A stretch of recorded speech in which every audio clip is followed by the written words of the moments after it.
Okay, good afternoon. Just a quick lesson in hand building, focusing on coils, slabs, and attaching using a technique called slip and score, okay?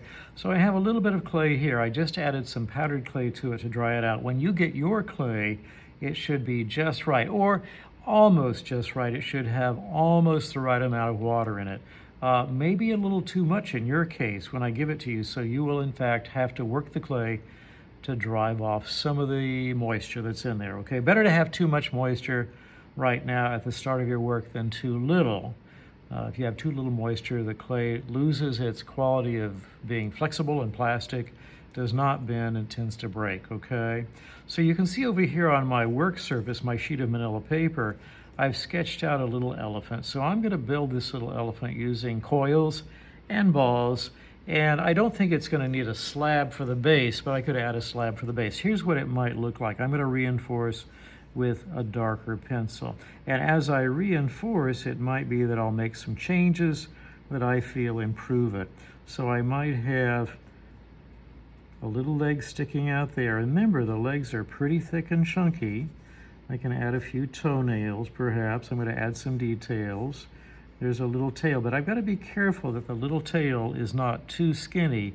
If I built it like this, it would break off. So I may have to build it and attach it to the body so it doesn't break off. So remembering that clay can be very fragile, doing something like this very thin will break, so don't do it.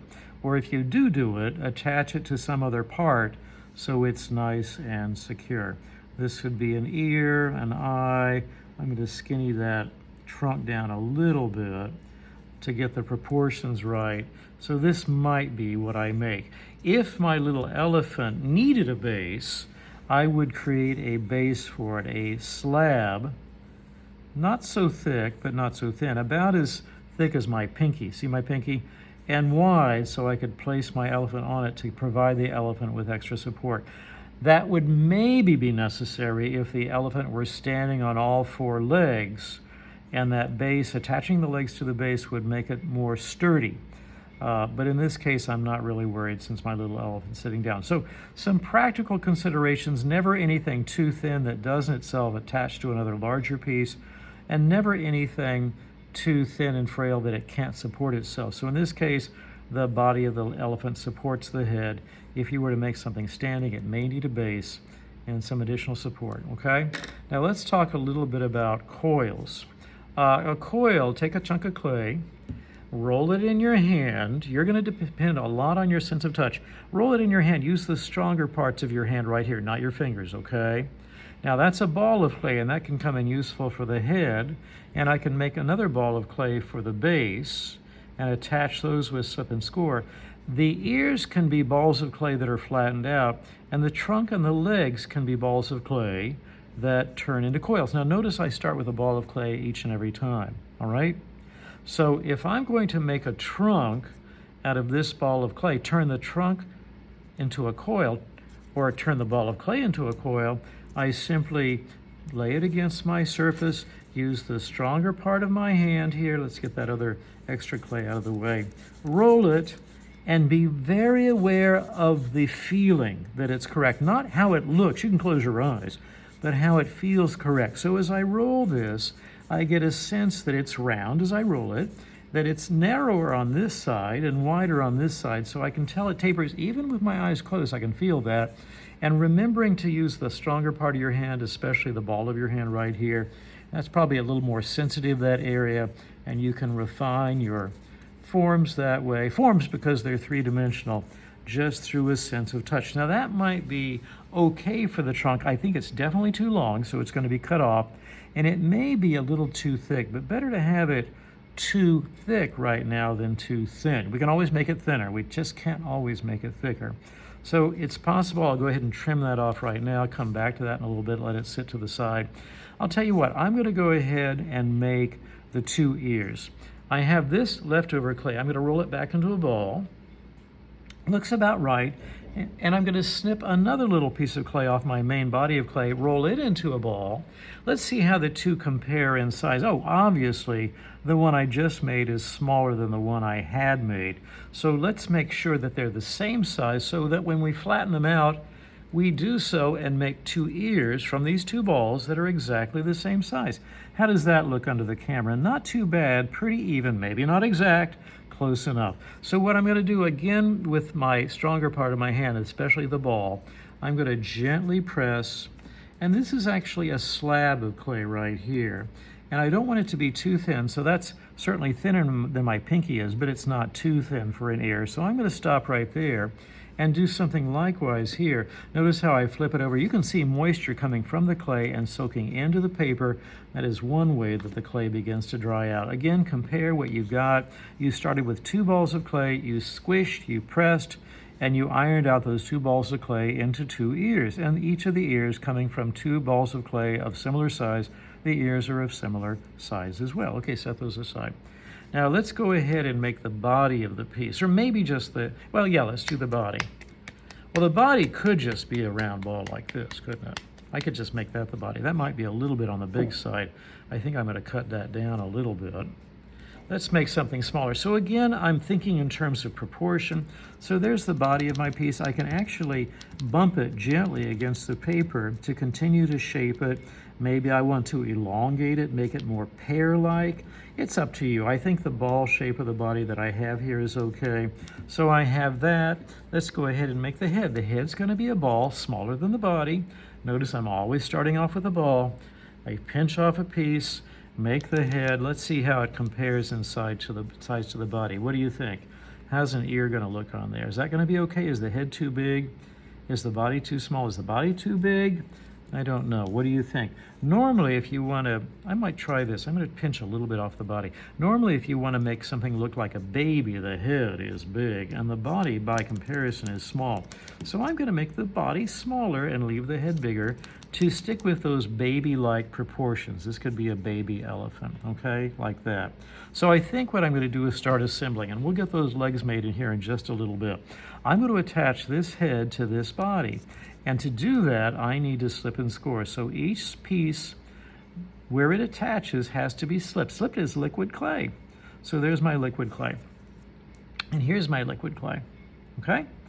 And now I'm going to dip in my scoring tool. This is actually called a modeling tool. It has a nice little thin edge there. Dip that into the water, carry a little bit more water over to the slipped surface, the surface that has liquid clay on it. Continue to carry more water over and make more slip. Every time I bring over an extra drop of water and cut into the surface, I score and slip at the same time, which is kind of convenient. That way I don't even have to get my hands that dirty, right?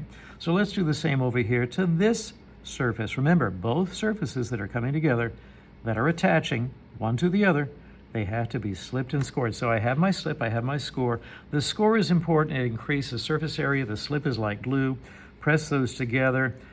A little watery, a little runny. Don't want it to get too slippery, but those pieces pressed together will hold together. So that's roughly how my base. Let me go ahead and get the ears on here. Let's see how they're going to look. Too big, too small. I can always make them smaller. I can always reshape them. I can do that now. I can do that later. I think I'll probably use my tool here to do a little cutting, maybe a little bit off of that one and a similar amount off of this one. I don't think I need the full shape of the ear, and I don't think I want those hard edges, so let's soften those. So that's the resulting shape, not a circle anymore, and I'm going to soften those with my fingers. And now let's attach that. Is it better that way or that way? I think this is the better way, right there, with a flat surface facing forward. And once again, a little slip. Maybe I can do my slip and scoring with the tool only. So dipping the tool into the water, slip and score. Remember, you've got to do it with the corresponding surface here of the ear. If this ear's going to attach, slip and score. Lots of score marks, okay? Lots and lots and lots. Lots of slip. Don't be stingy. Lots of score marks. Okay, so that's that ear. It's kind of cute, and you can later on bend it up and out if you want to, but don't be bothering with that right now. Don't bend the clay too much. You might fatigue it and break it. Looks like the head's a little uneven right there. Let me go ahead and attach this ear over on the opposite side, slip and score. So you get how to do this, right? You may want to start out with a little plan like I did. Think in terms of really basic forms, balls of clay, coils of clay, which are like cylinders, flat tiles of clay, which are called slabs because you may need those. The ears actually are slabs. Remember, they were balls, but then they became slabs. Remember that when you attach one piece to the other, absolutely, oops, you know what I did? I put the scoring on the wrong side. It should have gone on this side. I was talking and I wasn't thinking. Let's wipe out those score marks on the side and put them on the other side. It's not going to hurt a thing. You see, we like our clay because it's very flexible, very bendable, as long as it's wet enough. It starts to dry out too much. Uh-oh, bad news. Press that in there. You can see the ear on that side. I'm not sure it's as cute as the other one. We still have to add our legs. Could be a bunny rabbit right now, you know, it could be a lot of things. It's really not definite. Remember that our trunk's gonna go on. If the trunk, here, let me put him right there. Let me roll out that trunk a little bit more. I may not finish him, but I'm gonna get him a little farther along. Here, look what I can do with this. I need a lower lip and a trunk. So let's go ahead and do both at the same time. Let's bend this around to make the lower lip. Here's the trunk, a little too pointy, so I'm going to flatten it out against the table. So see my trunk there, raised in the air, not so thin that it falls apart. Let me shape this lower lip and point it a little bit more. Now, it's not going to hurt you if you want to look up a picture of an elephant, or even 2 or 3 pictures of an elephant, or whatever animal you happen to be making, that you do some research. Let's see how it's going to look. A little weird, but I think once it's placed on there and smoothed in, it might be okay. Remember, better to have too much clay than not enough, and we can always remove some as we work. I'm going to slip and score that surface. Now, the problem is I'm adding this very heavy trunk, and this little guy's going to want to fall over. So maybe adding the trunk right now is not my smartest move. Maybe making the elephant stable with his 4 legs would have been a better move. Slip and score, did I do that correctly? Well, it looks kind of cute from the top there as I look down. And there's his little, let's see if we can smooth that trunk. Uh-oh, head slipped off. Let's see if we can smooth that trunk into the top. I'm going to use my modeling tool now and pull back and smooth that trunk out. Don't pull too hard. Into the head of the piece to make a more natural transition there. Okay, which is not bad. Remember that as the clay stays wet, you can do all kinds of things with it. Now, it's not perfect. I've got a long ways to go, and I want to get under there and lift up that. But you can see the profile there under the camera. Not terribly bad, not terribly great, but not terribly bad.